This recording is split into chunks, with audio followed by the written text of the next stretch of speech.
estratega política y comunicación digital, que nos acompaña justamente para conversar más el debate. Andrea, ¿cómo estás? Buenos días. Buenos días, Cecilia. Un saludo muy cordial a todo el panel de I99. La primera pregunta, concreta y cerrada. ¿Quién ganó el debate? Ojalá pudiera ser tan sencillo de responder. Ojalá fuera como un partido de fútbol donde gana el que más goles mete. Esto tiene tantas aristas de evaluación que es prácticamente imposible decir quién gana un debate. Un debate es un espacio de riesgos y de oportunidades. Quien termina mejor librando un debate es quien logra rentabilizar mejor esta oportunidad, es decir, quien entra con muy poco y sale con una cosecha, o quien logra superar el riesgo, es decir, que no termina tan herido, que no sale con tan poco. Entonces, desde esa perspectiva, creo que tiene que evaluarse um, lo que nosotros pudimos ver en el debate. Hay algunos otros criterios de evaluación, por ejemplo, está la proxémica, como lo que las personas menos ilustradas en temas políticos pudieron percibir, es decir, quién estuvo más canchero, menos canchero, quién se notó más nervioso, menos nervioso, y quizá esa es la riqueza que ha tenido el debate del día de ayer desde mi perspectiva. Creo que fue un ejercicio muy evidente, muy obvio de fidelización, y fue un ejercicio pobre pero eficiente de captación de electores de ciertos espacios. Es decir, es evidente que el Ecuador vive una polarización donde tenemos el correísmo y el anticorreísmo, y ahora tenemos el novoísmo y el antinovoísmo, y hay muchos votos en estas dos corrientes que quedaron sueltos después de que estas personas del 1% y el medio por ciento que les da Mauricio quedaron sueltos después de que no pasaron a segunda vuelta. Entonces creo que hubo un ejercicio, al menos de parte de Luisa González, de tratar de capitalizar este antigobierno, y de parte del presidente capitalizar este anticorreísmo. Es decir, es la propuesta obvia, pero desde mi perspectiva estuvo muy bien lograda, porque creo que no le quedó duda a ningún ecuatoriano después del ejercicio del debate de ayer que Luisa González representa el anti Daniel Noboa, y que Daniel Noboa representa el anti Luisa González y Rafael Correa. Entonces, quiero pensar que fue un guiño en ese sentido, que como les digo, es una aproximación un poco pobre, pero muy eficiente. Pero los votantes, los electores indecisos, ¿estaban buscando el anti o estaban buscando algo distinto? Esto tampoco es algo que se pueda responder tan sencillamente. Requiere una investigación profunda, cualitativa y cuantitativa. ¿Quién es, para empezar, ese ausente? ¿Quién es ese nulo? Para poder hablar con ellos, primero tenemos que identificar quiénes son. Si son jóvenes, probablemente la aproximación, y esto va a ser un poco polémico lo que les voy a decir, porque en el Círculo Rojo nos encanta hablar desde la posición súper ideológica, súper formada, y ojalá fuera así la realidad. Es decir, ojalá viviéramos una sociedad ecuatoriana de gente muy formada y muy reflexiva, pero esa no es la realidad. Y es que al ecuatoriano le encanta la polémica. Entonces, asumiendo que la mayor parte de estos electores ausentes o nulos fueran jóvenes, y jóvenes de una escasa formación política, no porque ellos quieran, sino porque el Estado les ha fallado en ese sentido, probablemente quien va a poder rentabilizarse el debate en el sentido de quién dio más de qué hablar, es decir, quién dio más material para hacer memes, porque es de la persona que más se va a hablar probablemente en este día. Entonces, eso es algo que normalmente cuando nosotros venimos de la academia o cuando venimos del Círculo Rojo, es decir, nosotros no somos ese público objetivo al que los candidatos se dirigieron ayer, y probablemente por eso su desempeño nos parece decepcionante. Pero hay un público objetivo que básicamente lo único que hace en el día es como existir, y luego entra TikTok a divertirse, y probablemente para ellos el debate sí va a ser eficiente en el sentido de conocerles más, por lo menos a los candidatos, porque va a haber material de lo que hicieron o lo que dijeron. Muchísimas gracias, Andrea. Carla Escobar con más preguntas. Andrea, ¿cómo está? Buenos días. Usted hace un comentario y dice, al ecuatoriano le encanta la polémica, le encanta confrontar. Entonces podemos decir que anoche uno de los dos ganó. Sí. Yo diría que evidentemente existieron dos estrategias distintas. La estrategia de Daniel Noboa fue una estrategia evasiva de tratar de esquivar los dardos que les llegaban cada 2 segundos. Entonces, ahí también hay maestría. también el presidente se lanzó un par de perlas importantes en el proceso, es decir, no se trata de quién lanza más contenido, sino del que lanza el contenido que de alguna manera logra hacer clic con la gente. Y por otro lado, hay un punto adicional importante, más allá del desempeño que uno pueda tener en el debate, esa rentabilización desde la perspectiva de la polémica, de la sociedad teledirigida y de todo este consumo súper vano pero real que existe en la política y que a veces marca las elecciones, también juega un factor fundamental en la calidad del equipo digital que uno tiene. Es decir, yo pude haber sido excelente en mi desempeño en el debate, pero si yo no tengo un equipo de comunicación que rentabilice estas perlas que yo generé en el debate, va a ser como que nunca existieron. Entonces, más allá del desempeño de los candidatos como tal, también hoy se va a medir el desempeño de sus equipos de comunicación. Yo de lado y lado encuentro desde la perspectiva de darle un valor a esta polémica, yo encuentro perlas del un lado y del otro lado. Andrea, lo que bastará hoy es ver quién lo rentabiliza mejor. Sí, pero por ejemplo, de una u otra manera siempre se ha manejado la idea de que la señora Luisa González es una marioneta del expresidente Correa. Y anoche, con la actitud que ella tuvo, que fue agresiva y todo, ¿era lo necesario para poderla desembarcar de esto en lo que la han estereotipado? Por ejemplo, yo lo decía en el grupo anoche, utilizó la frase de Flores Cordero a Rodrigo Borja, con las diferencias del caso, obviamente, porque ese debate fue a otro nivel, y le dijo, pero mírame a la cara, y el señor Noboa no la miró a la cara, entonces ella formó, era necesario, o sea, ya viendo desde el punto de vista, era necesario la agresión de ella, la agresividad que la gente hoy en día habla, para poderse desenmarcar de esto de... Yo no, a mí nadie me maneja, a mí nadie me dice qué decir, ni nadie me dice qué debo de hablar. Una vez más, yo creo que las aproximaciones desde lo argumental y en general todo lo que vemos en el debate no es algo que se le ocurra al candidato en ese momento, está todo medido. Y seguramente lo que las investigaciones cualitativas han demostrado es algo que resulta un poco obvio, pero me imagino que lo habrán medido, y es que el ecuatoriano está buscando a alguien bien parado.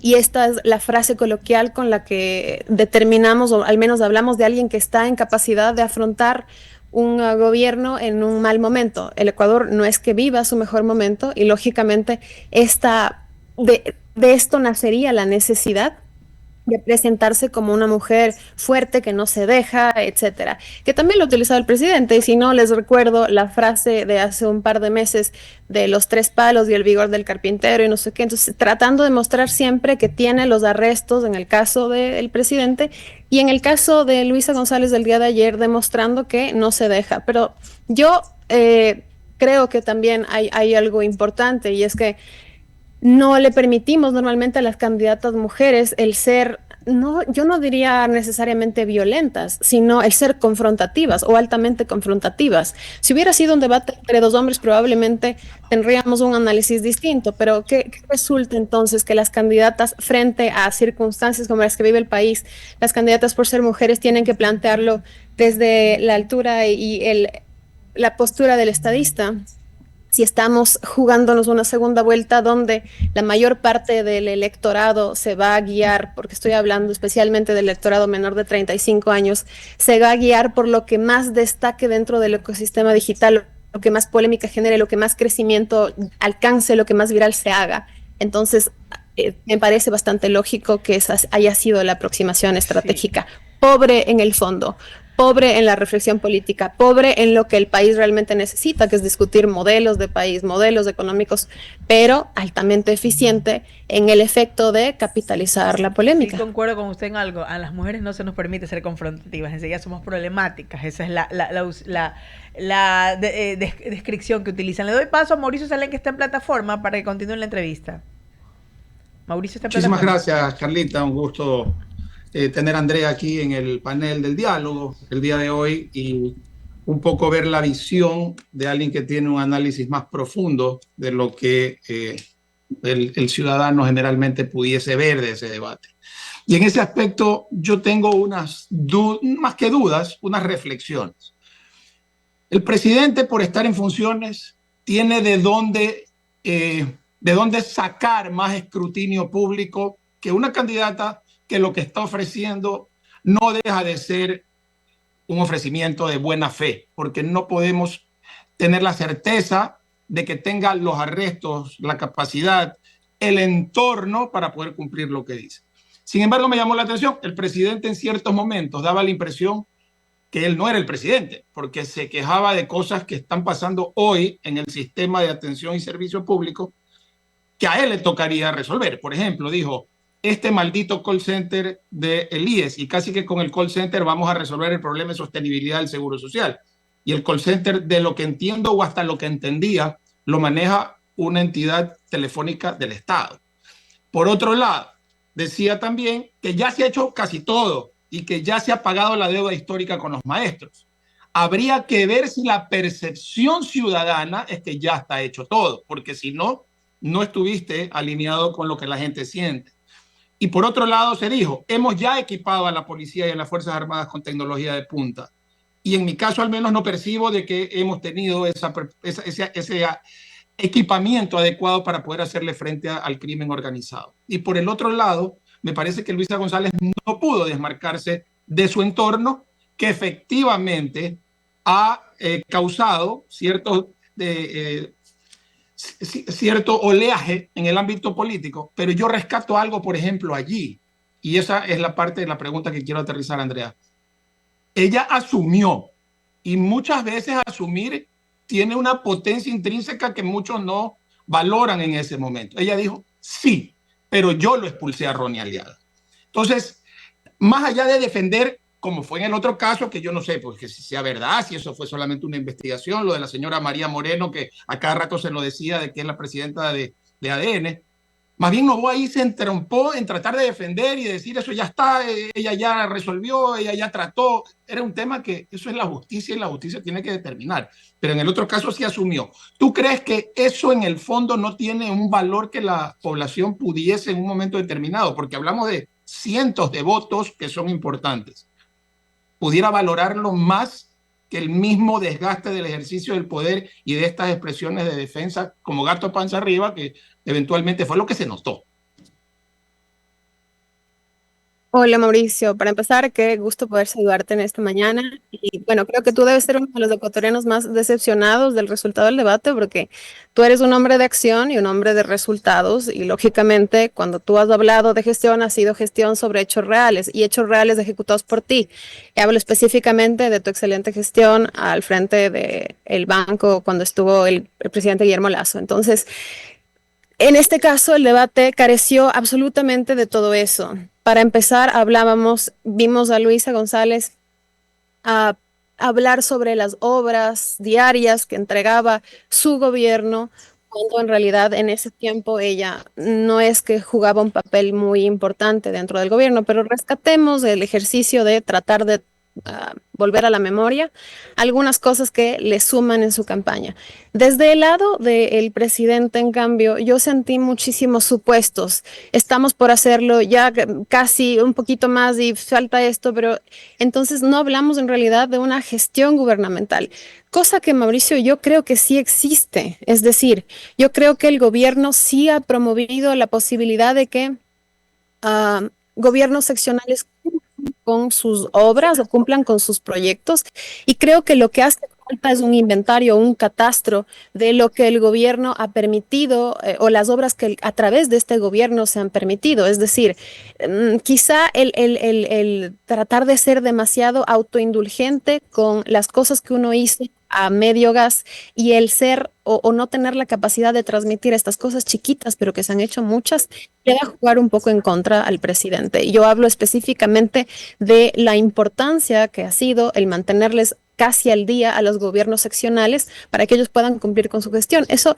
es un triunfo importante que no fue tocado por el presidente. En cambio, se dedicó a hablar de temas que son altamente cuestionables, como el asunto del IES, como el asunto de maestros. Es decir, creo que son temas que implican muchísimo más riesgo. Sin embargo, de lado y lado, más allá de estas cifras y de lo bonito o feo que se dijo desde una campaña y desde la otra campaña, creo que hay muchísimo supuesto. Yo no vi algo tan tangible como 300,000 créditos entregados y con los verificables del caso. Es decir, no sentí que al menos desde el lado de gestión gubernamental, ninguno de los dos lados pudiera capitalizarlo fuertemente. En el caso de Luisa González, ella viene de una estructura política que tiene altísima capacidad de generar proyectos de mucho impacto, con números, con cifras, porque ya lo han hecho y entonces lógicamente quedó incluso en el archivador de muchos de ellos algunos proyectos importantes. No se ha hablado de esos proyectos de una forma clara y grande.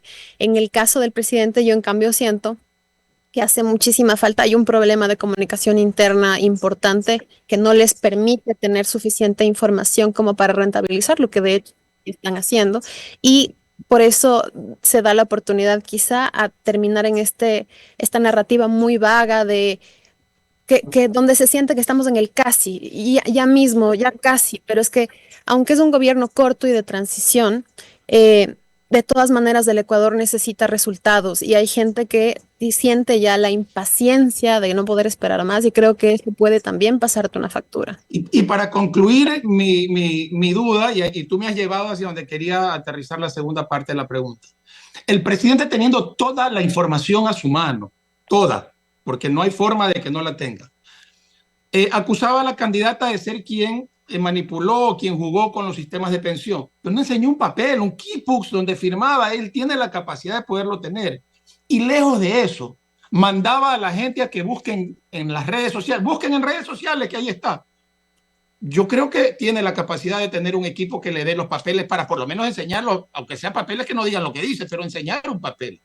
Del otro lado se vio lo contrario, a pesar de que tampoco convenció al final del día. Esto hace de que el impacto que puede tener ese insumo que tú dices al final, para poder tener esa batería de comunicación en función de lo que puedan extraer del debate, realmente, ¿quién crees que tiene más materia prima para poder rentabilizar el debate, independientemente si lo hacen o no, según tu criterio?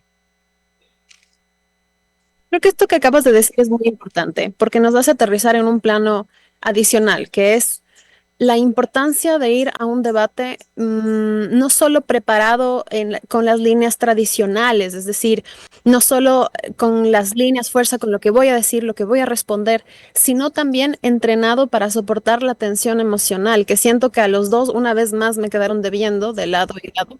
Y quizá esto fue lo que generó tantos errores desde mi perspectiva, sobre todo en el asunto del lenguaje corporal. Creo que es inadmisible ir a un espacio como este sin controlar el tema de luz.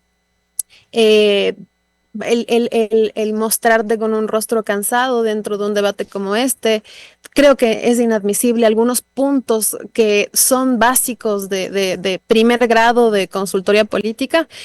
Hay un caso muy emblemático que es el de JF Kennedy versus Nixon, que lo conoce toda persona que ha estudiado comunicación política sobre la importancia de tu imagen personal en un contexto de debate. Y yo no quiero ponerme muy superficial respecto de esto, pero yo vi un candidato a presidente muy cansado, vi un candidato a presidente que ha envejecido terriblemente desde su campaña anterior a esta, y por el otro lado vi una Luisa González que de alguna manera se mantiene, y esto vendría a ser un poco lógico porque obviamente no tiene a cuestas el gobierno como tal y su desgaste, pero quería entrar a este asunto solamente para decir que a veces paga muy mal esto de sentir que nosotros somos infalibles, que somos todopoderosos y no dejar que alguien te diga, oye, ¿y qué tal si es que controlamos el brillo de tu cara? Oye, ¿qué tal si es que imprimimos este keepbooks? Oye, ¿qué tal si es que en vez de llevarte una hoja de keepbooks donde no se va a poder leer nada, imprimes algo como estos, no sé, algo que sea un poquito más gráfico y más visual? Creo que se nota mucho más acompañamiento en la candidatura de Luisa González, se nota que hay gente que está pensando hasta en los detalles más pequeños y se nota del lado del presidente que hay un poco de soledad. No entiendo realmente la razón de por qué, pero esto es lo que pude identificar del debate de ayer. Creo que este equipo por dentro, probablemente la carga que han tenido en estas últimas semanas, que no sería loco el derrame de petróleo y demás, mermó la capacidad que tuvieron de preparar un debate a la altura como para salir realmente gloriosos.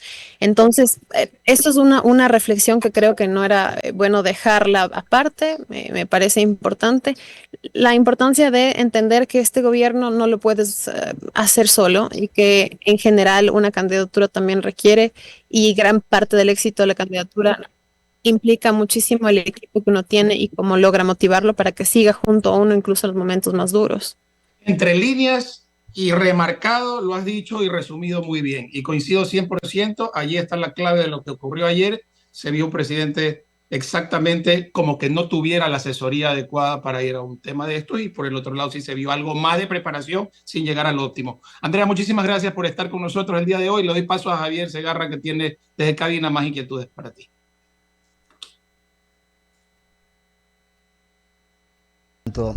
Javier, creo que no tenemos audio. ¿Ahí me escucha? Gracias. Buenos días, Andrea. Un gusto tenerla acá en la plataforma de I99. Se ha hablado tanto del tema. Mi pregunta es, ¿de qué sirvió el debate para los ecuatorianos? Hola Javier, muy buen día, qué gusto saludarle. Depende qué ecuatoriano sea del que estamos hablando. A veces, y como decía, nos encanta el círculo rojo, pensar que nosotros somos el grupo objetivo al que toda acción política se dirige. Pero lo cierto es que nosotros somos una minoría de menos del 5%, Javier. Las personas que estamos hablando todo el día, todos los días de política, que estamos participando y haciendo opinión, haciendo análisis, esa no es la realidad del ciudadano común. El ciudadano común lo que va a consumir de este debate será lo que le llegue en pastillas de 15 segundos, 30 segundos, un minuto, y probablemente el chiste que se manden en la familia. Yo vi ayer como Luisa utilizaba la frase de Nonoboa, y le correspondían con la rana René, tantos memes sobre la rana René, esta de Luisa convirtiéndose en Guillermo Lazo. Entonces, eso es lo que le va a llegar al ciudadano común. ¿Es el ideal de cómo debería ser la política? Por supuesto que no. Pero lamentablemente es lo que cosecha una sociedad y un Estado que no ha trabajado en cultivar las habilidades reflexivas y también en educar políticamente a sus ciudadanos. Entonces, nos guste o no nos guste, ese es el ecosistema en el que se desarrolla esta elección y hay que empezar entendiéndolo. Entonces, por eso yo decía que sí creo que esto, el debate no es que no suma ni resta nada. Probablemente va a haber alguien que diga: yo no sabía que esta persona era tan bien parada, o me gustó el chiste de los mopeds, entonces ahora Daniel Noboa me cae mejor, y claramente como me cae mejor, todo lo que empieza a llegarme de él me simpatiza más. Entonces, en el efecto de construir puentes emocionales, tanto de animadversión como de afinidad, creo que el debate pudo ser útil para un segmento que no estaba esperando mucha intelectualidad. Es decir, a lo de fondo, cero. En lo estructural, no podemos escuchar nada. ¿Qué modelo de país va a ser? ¿Quién es más narco que quién? No, es que tú, Rana René, no, tú, cartel de los sapos, no sé qué, no, pero es que narco tu amigo, narco el que te financia, narco el dueño de tu partido, narco la presidenta de tu movimiento. Eso, al ciudadano de clase media, informado, que estaba esperando fondo, qué modelo de país, qué modelo económico, este debate le dejó o en la nada o peor. Es decir, como definitivamente yo leí a alguien que decía: nunca me he sentido más orgulloso de no sentirme representado políticamente. Entonces, a este ciudadano un poco que espera un poco más de la clase política, definitivamente el debate le decepcionó. Pero hay otro grupo objetivo muy grande, otro segmento importante, que probablemente sí pudo, a través de lo que vio, generar algún tipo de puente o quemar un puente en lo emocional. ¿Postdebate digitalmente va a pegar más todavía? Hay que ver, esto se va a desarrollar el día de hoy y como decía hace un momento, el éxito del postdebate va a depender en gran parte también va a tener una consideración importantísima, la calidad de el equipo de comunicación que tenga cada uno de los candidatos. En ese sentido, el correísmo históricamente tiene figuras de altísima calidad en cuanto a comunicación, pero que no suelen lograr trascender sus piezas y sus productos al ecosistema digital más superfluo como TikTok. Ya es conocido que el presidente tiene una estrategia digital envidiable y probablemente quizá por eso, incluso sin haber sido el más confrontativo en las piezas de comunicación, logre posicionar esa narrativa.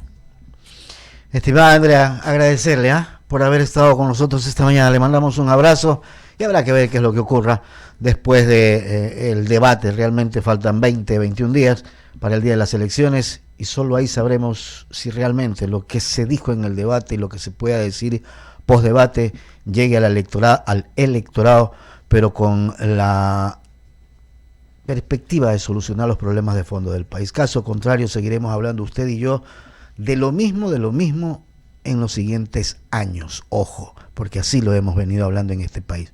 No hay solución a nada. Ese es el tema fundamental y de fondo que tiene el Ecuador. Así es, un punto de partida que Dele. a lo mejor para el país y que la campaña está a la altura de las expectativas de los ecuatorianos. Un saludo muy grande para todos ustedes y un gran día. Gracias, Andrea Yepes, politóloga.